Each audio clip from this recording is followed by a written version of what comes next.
Ako si Maria at ito ang aking kwento.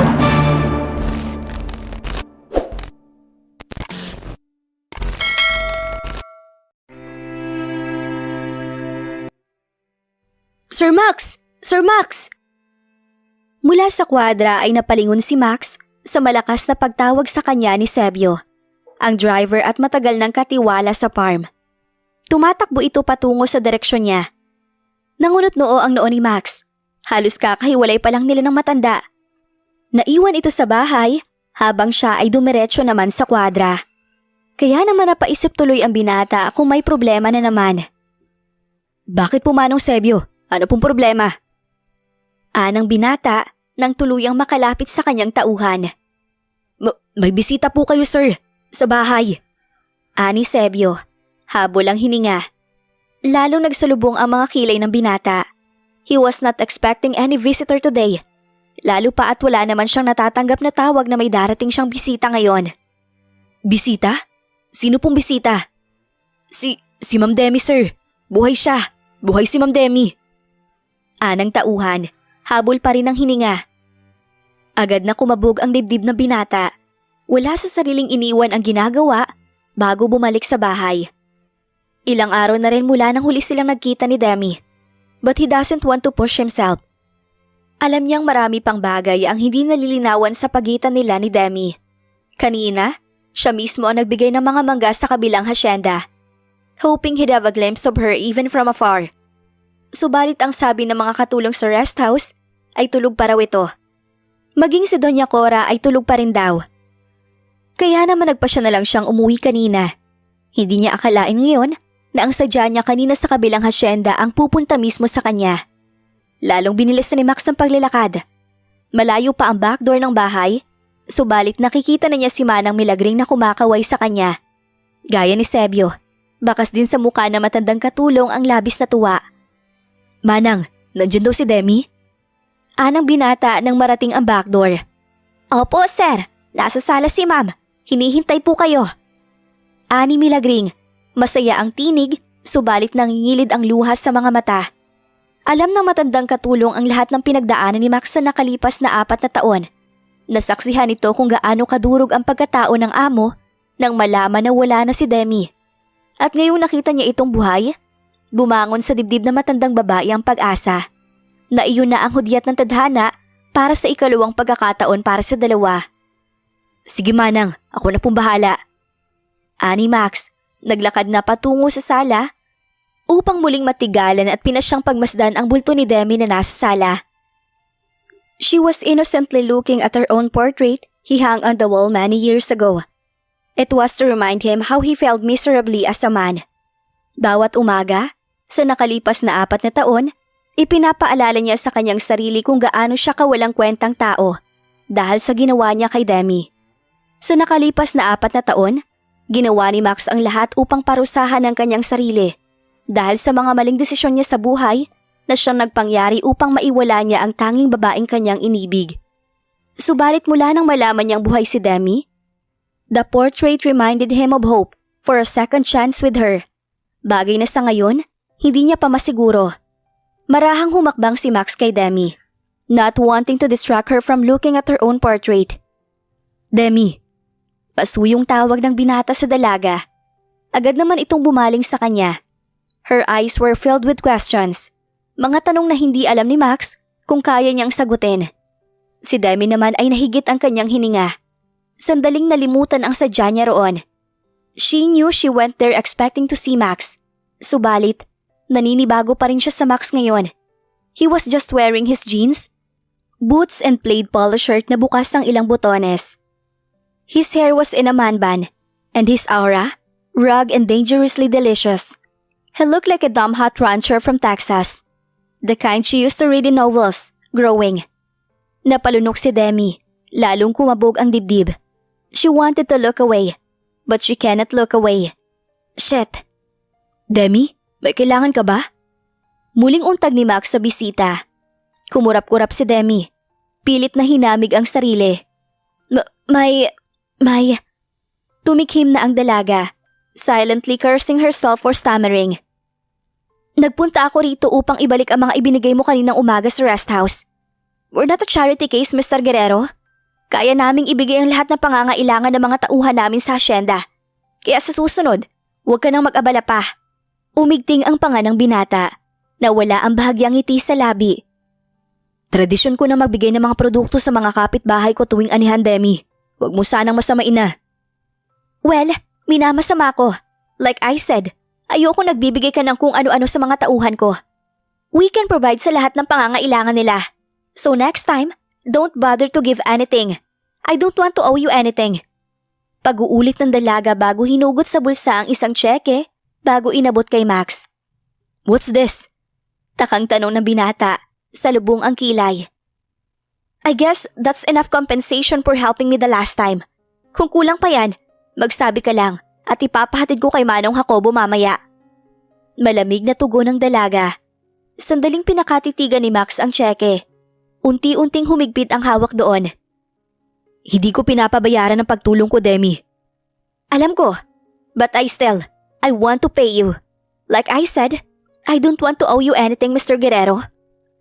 Pagmamatigas ng dalaga, lalong umigting ang panga ng binata.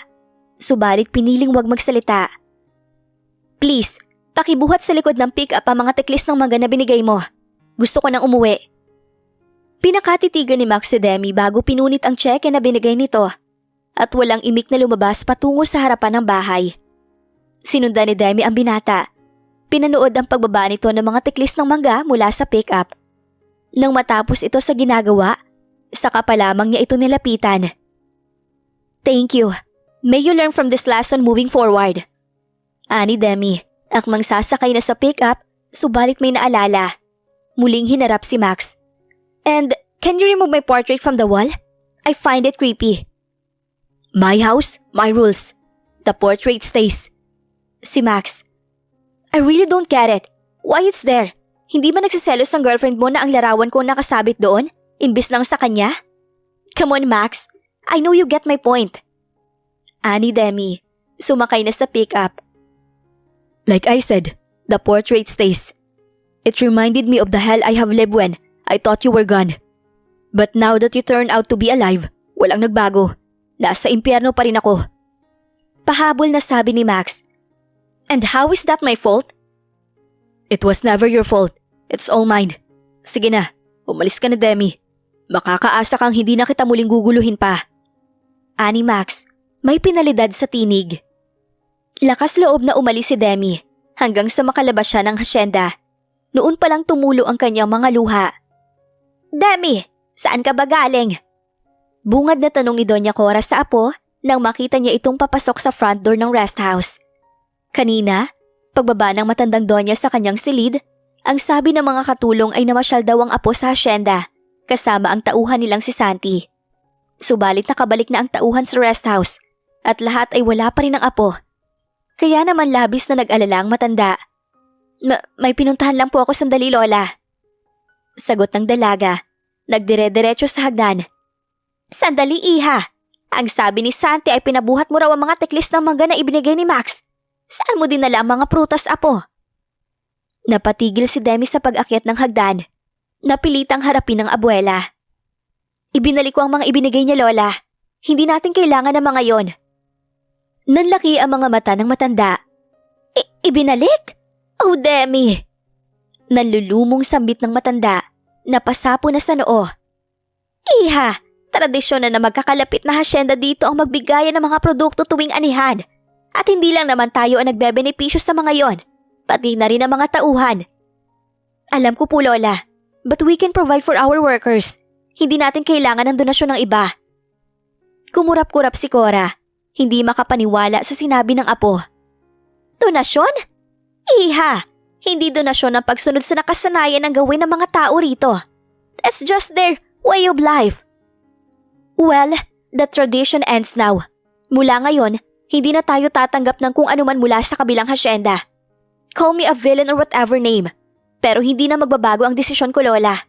Ayokong tumatanggap ng kung anuman sa iba, gayong hindi naman natin kailangan. Anang dalaga, pumihit na patalikod. Itinuloy ang pag-akyat sa hagdan. What's this about Max, Leticia? dinadamay mo ba ang tauhan natin dahil sa hindi maayos ninyong nakaraan ni Max? Si Cora ulit. Tiningala na ang apo na noon ay nasa kalagitnaan na ng hagdan. Humigpit ang hawak ni Demi sa balustre ng hagdan. Nagpigil ng emosyon. She wanted to scream and cry at the same time. She was too overwhelmed by the situation. At hindi niya magawang aminin sa abuela ang totoong nararamdaman. That even after all these years, there's a part of her that's still drawn to Max. A small part which she thought had vanished when she started to move on with her life. A tiny part of her being that's holding on to whatever lingering emotion she still had for Max. Subalit, Leticia, you know that I will stand by your side with whatever decision you make. You are my granddaughter, my only heir. But you really disappointed me with what you did today. Umpisa ng matanda, marahang umiling. Nagbabakasyon lang tayo dito, iha. Pag alis natin, ang mga tauan ang haharap sa mga iiwan natin. Ginhawa man o problema. Please consider them next time, not just yourself. Dugtong pa ni Cora bago naglakad palayo. Tahimik na nagpunas ng luha si Demi. Tumimo sa isip niya ang mga sinabi ng abuela. Alam naman niya yon. She knew, and yet, itinuloy ng dalaga ang pag-akyat ng hagdan hanggang sa makarating siya sa kanyang silid. Doon niya ibinuhos ang lahat ng kanyang emosyon na kanina pa pinipigil. Hanggang sa muli siyang alipinin ng masasakit na alaala ng kahapon. Makailang ulit na humugot at nagbuga ng hininga si Demi bago kumatok sa pinto ng kwarto ni Doña Cora. Matapos niyang maiiyak ang lahat kanina, she realized she acted way out of her boundaries. Tama ang kanyang lola. Hindi niya dapat pinapakialaman ang nakaugalian ng mga tao roon. Dahil kahit na pag-aari nila ang lupaing iyon, may buhay ang mga tao roon na kaiba sa nakasanayan nila. People there have to their own way of life, and she must not impose the changes she wanted. Just because she had an unresolved issue with Max, it was unfair. She was unfair. And so there she was, trying to right whatever mistake she made. Lola, it's me, Demi. Can I come in? Anang dalaga matapos kumatok sa pinto ng silid ng abuela. Bukas yan, iha. Just come in. Sagot ni Cora. Maingat na pumasok ang dalaga sa silid. Nadatnan niya ang abuela na nakaupo sa coffee table sa tabi ng malaking bintana. Mula roon ay malayang pumapasok ang preskong hangin ng probinsya. What are you doing, Lola? Tanong ni Demi, nilapitan ng abuela. Umupo sa tapat nito. I'm looking at our old pictures. Here, look. Anang matanda, inabot kay Demi ang album na tinitingnan nito. Can you tell me who are those boys running in the field? Marahang umiling si Demi. Ang mga batang yan ang daddy mo, ang daddy ni Max at ang daddy ni Christoph. Our families go way back, iha. Noong hindi pa naipagbibili ang lupain ng mga Montanos sa atin. Madalas din dito sa atin ang mga lolo at lola ni Christoph. We were all friends, kaya kahit noong pinasya naming bumili ng bahay sa syudad, they settled there too. Well, mas malayo nga lang tayo. But still, we are all in the same place, like a family. And families forgive each other, don't you think? Nag-angat ng tingin si Demi. Lola, I know I'm asking too much from you.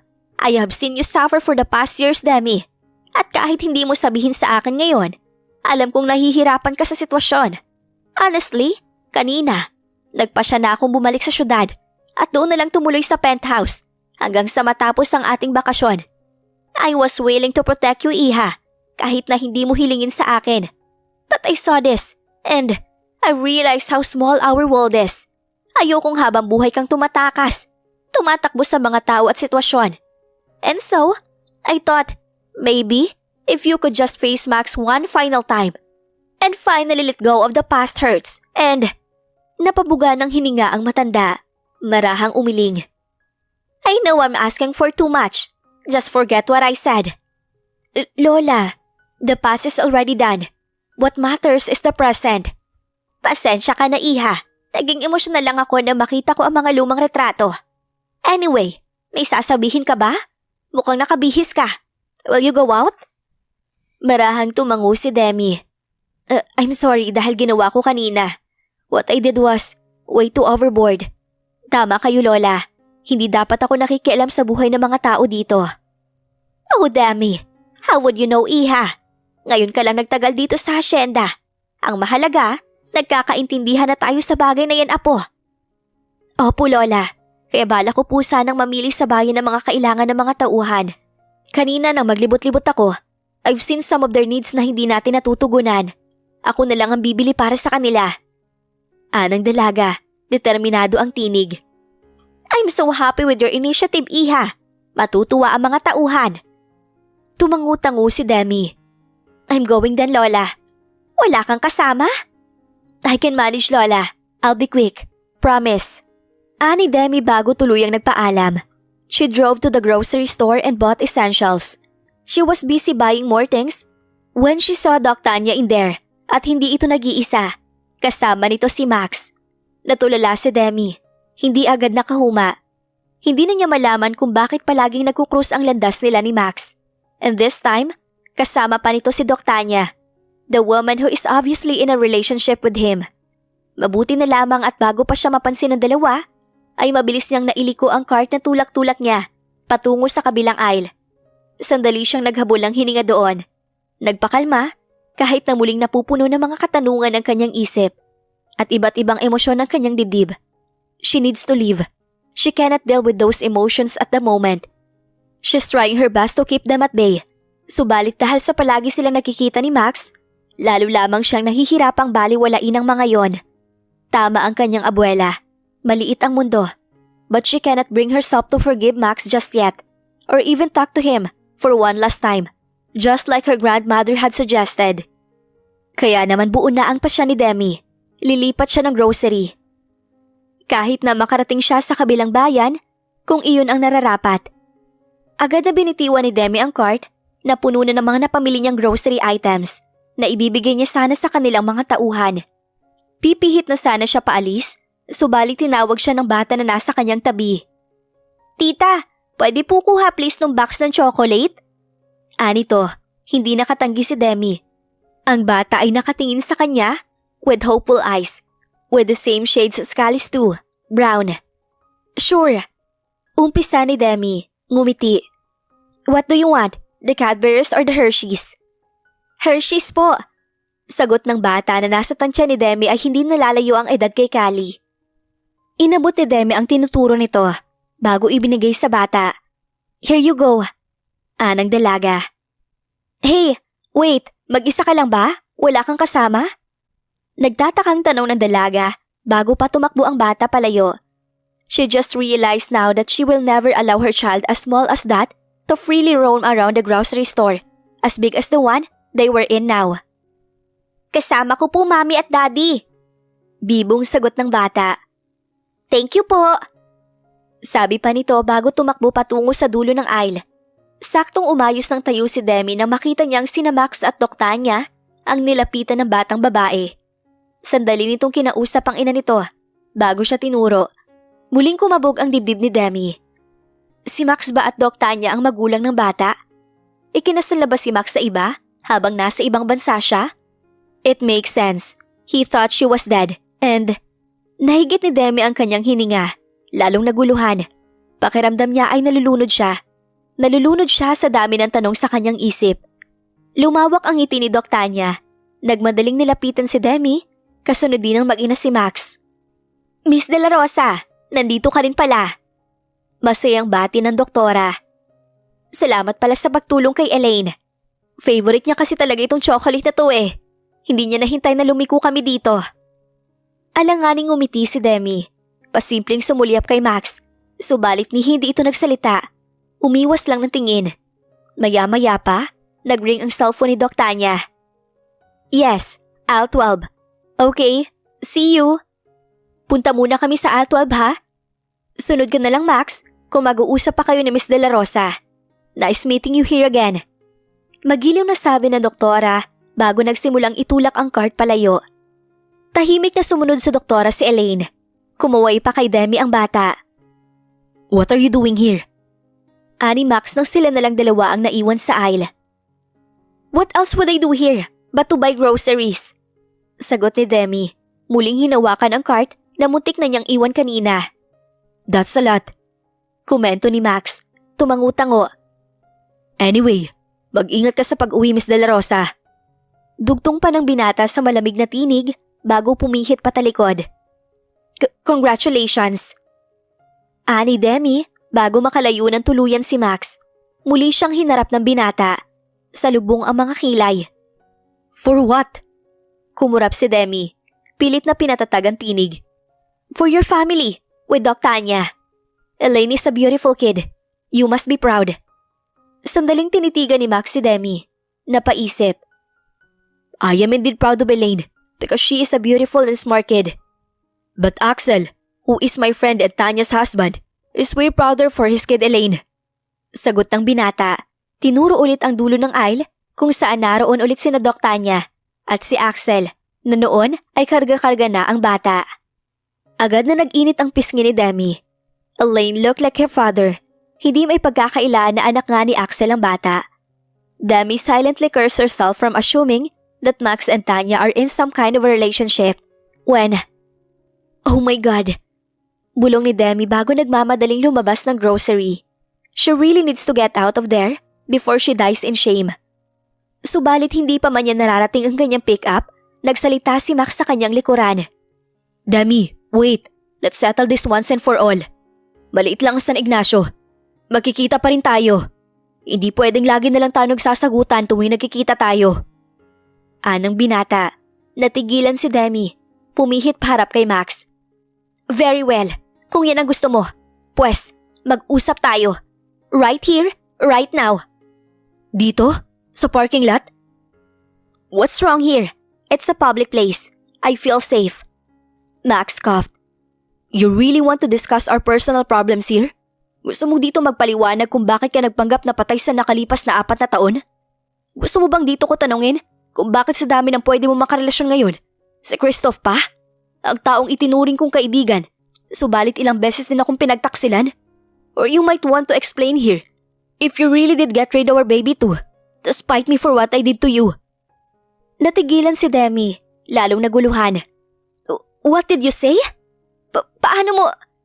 Hindi na naituloy pa ng dalaga ang naisabihin nang makita niyang may ilang tao nang nakatingin sa kanilang dalawa ni Max.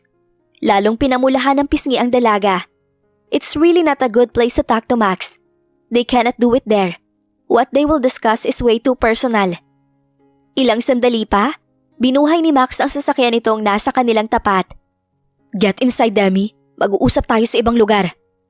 Anito, bumaling sa mga mangilang-ilang nanonood sa kanila. Show's over. Umalis na kayo. Saway ni Max, muling bumaling kay Demi. His eyes filled with dangerous warnings. Lalong naguluhan ang dalaga. She cannot get inside the car with Max. She cannot trust herself. Kusa kang sasakay or I will haul you ass inside my car for all the world to see. Your choice, Miss De La Rosa. Napalunok si Demi. Mabilis ang naging desisyon bago nagkumahog na sumakay sa sasakyan ni Max. Pagkasakay ni Demi, pinasibad ni Max ang sasakyan palayo.